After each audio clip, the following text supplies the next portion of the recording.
Hi, I'm City Moose, and in this video I want to take a break from my usual City Skylines content to talk about the ever-interesting topic of freight rail in Australia, and more specifically, why it's not that great. I also want to take some time to explore what made it that way and see if there's any hope for it improving.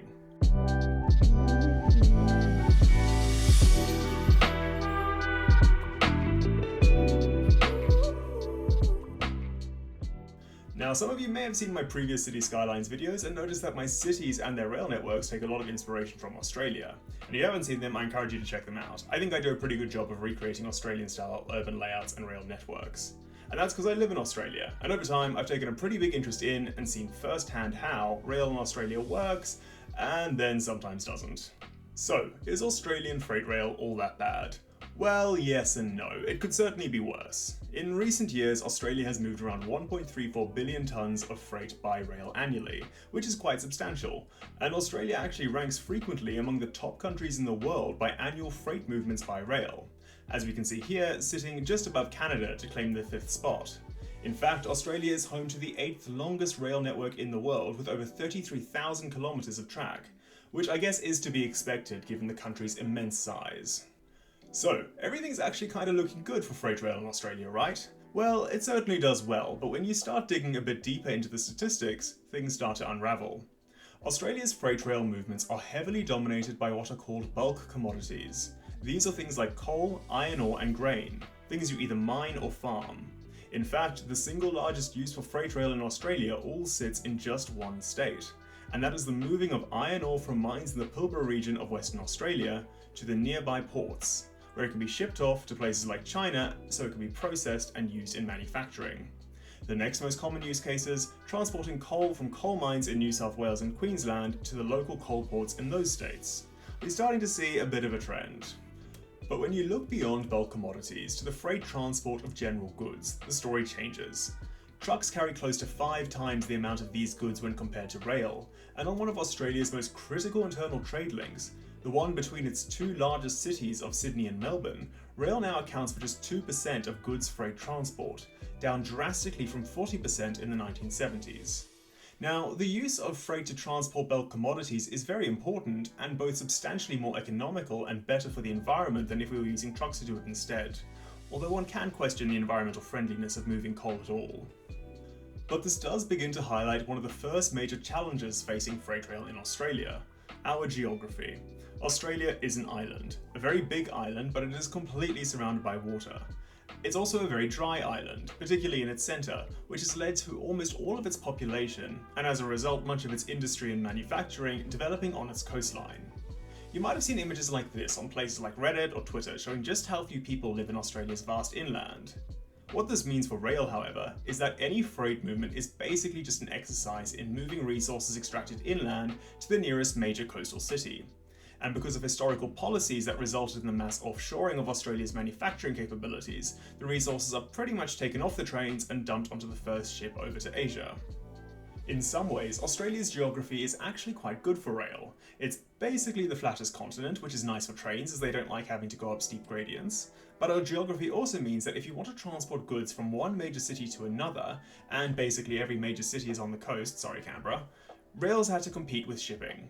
Shipping has overall historically proved to be the cheapest means of transporting goods in a pure cost per ton mile comparison, although it is worth noting that this does vary a bit based on factors like distance. And while these days, shipping between the various state capitals doesn't represent a particularly large share of domestic freight volumes, it highlights another major problem faced by freight cargo in Australia: our economy. To put it crudely, Australia's economy is kinda dumb. I alluded to this before, but despite our relatively prosperous society, our economy basically just amounts to digging up large amounts of dirt and shipping it overseas. Oh yes, and absolutely ridiculous real estate speculation. But what this means is that we actually produce a fairly limited amount of goods locally. Instead, we just focus on importing goods manufactured elsewhere. And what this means for domestic freight is, there's really just not that much that we need to send between cities. We're not going to manufacture a product in Melbourne and then put it on a train to Adelaide. Instead, that product is probably going to be manufactured somewhere like China, and then put on a ship to Sydney and Adelaide and Perth, etc. And when it arrives in those cities, it'll probably just be put on a truck which will deliver it to its final destination. We're not sending goods domestically by rail because there are no goods to send. Our cities act rather like silos, each interfacing with the rest of the world far more than they interface with each other when it comes to getting the goods that they need. The joys of globalization. But this does bring me to the next main challenge faced by freight rail in Australia, our history. I mentioned globalization before, but in fairness, the siloing of Australian cities has been happening since these cities were founded, and this has had some large and some incredibly stupid implications for Australian rail. You've probably heard about how Australia was founded as a penal colony, a place for Britain to send its various unwanted criminals and lowlives, teaching them the important lesson that stealing a loaf of bread will get you sent to a land of warm weather, beautiful beaches, and, in fairness, a lot of spiders. But another important factor of Australia's history is that it didn't start off as one big happy country. Instead, it started off as a series of independent, self-governing colonies. And much like today, at least initially, the economies of these colonies were more focused on international trade than intercolonial trade, with most of their trade at that time being with the United Kingdom rather than each other. This limited the need for intercolonial trade routes such as rail links, as once again freight just needed to be moved to the nearest coastal city and shipped off internationally. And what little freight did need to be moved between colonies could just be sent via the water. It wasn't until 1883 that the first intercolonial rail link was established between Victoria and New South Wales, and it took a further 34 years before the first and only east-west railway crossing linked Western Australia with the rest of the nation in 1917. Meanwhile, in the USA, cross-continental rail travel had been achieved close to 50 years earlier. That said, it is important to remember that in the US you couldn't easily send a ship from the east coast to the west, particularly not before the opening of the Panama Canal in 1914, making the construction of their transcontinental railway really important. Meanwhile, in Australia, goods and passengers could easily make the journey between Perth and Sydney by sailing below or above the country in just a number of days. So given that we already had a decent way to move freight between states, and given that the states weren't trading that much with each other anyway, there was never an urgency to get interstate rail up and running. This lack of urgency and the fact that these colonies were independent and self-governing led to the next big impact our history has had on freight rail transport. And it's a really dumb one. The rail networks of the various Australian states are completely incompatible. They were each built to different standards, which meant that even when they did build that first intercolonial rail link between Sydney and Melbourne, goods and passengers would need to get off on one train at the border and be put onto another to complete the journey. This incompatibility stems from the use of different rail gauges, which, if you don't know, is basically how far the two rails of a train track are apart from each other. Railways in New South Wales and South Australia are built to what's called standard gauge, with train tracks about 1.4 metres apart. Meanwhile, Queensland, Western Australia and Tasmania use narrow gauge, with tracks about 1 metre apart. And Victoria was kinda just doing its own thing with broad gauge tracks that were separated by a spacious 1.6 metres. This has led to some really weird situations, including somebody travelling from Perth needing to change trains 6 times before they reach their destination in Brisbane. These are the nation's third and fourth largest cities. The history of how our rail gauges became such a mess is an interesting one, and probably worth its own video, but the consequences of it are clear. It drastically reduced the efficiency and competitiveness of moving freight interstate by rail.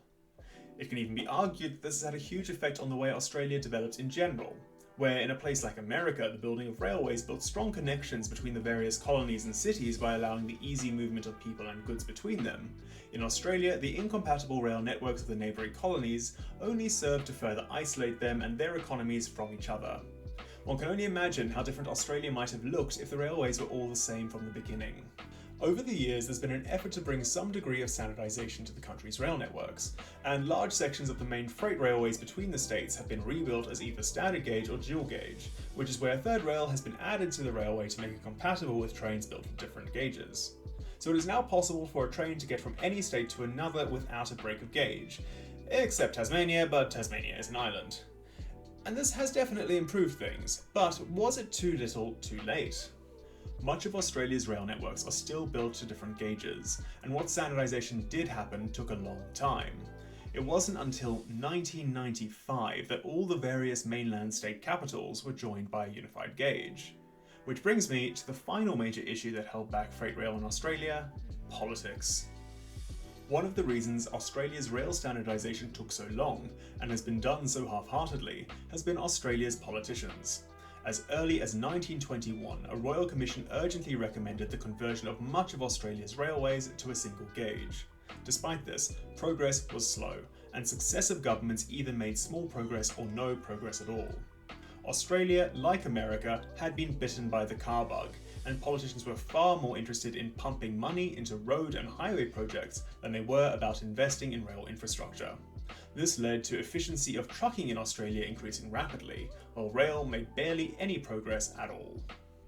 And you can see that in the stats. In the late 70s, which was already a fair bit after the shift to trucking kicked into high gear, rail was responsible for around 23% of Australia's non-bulk freight transport, while trucks accounted for around 65%.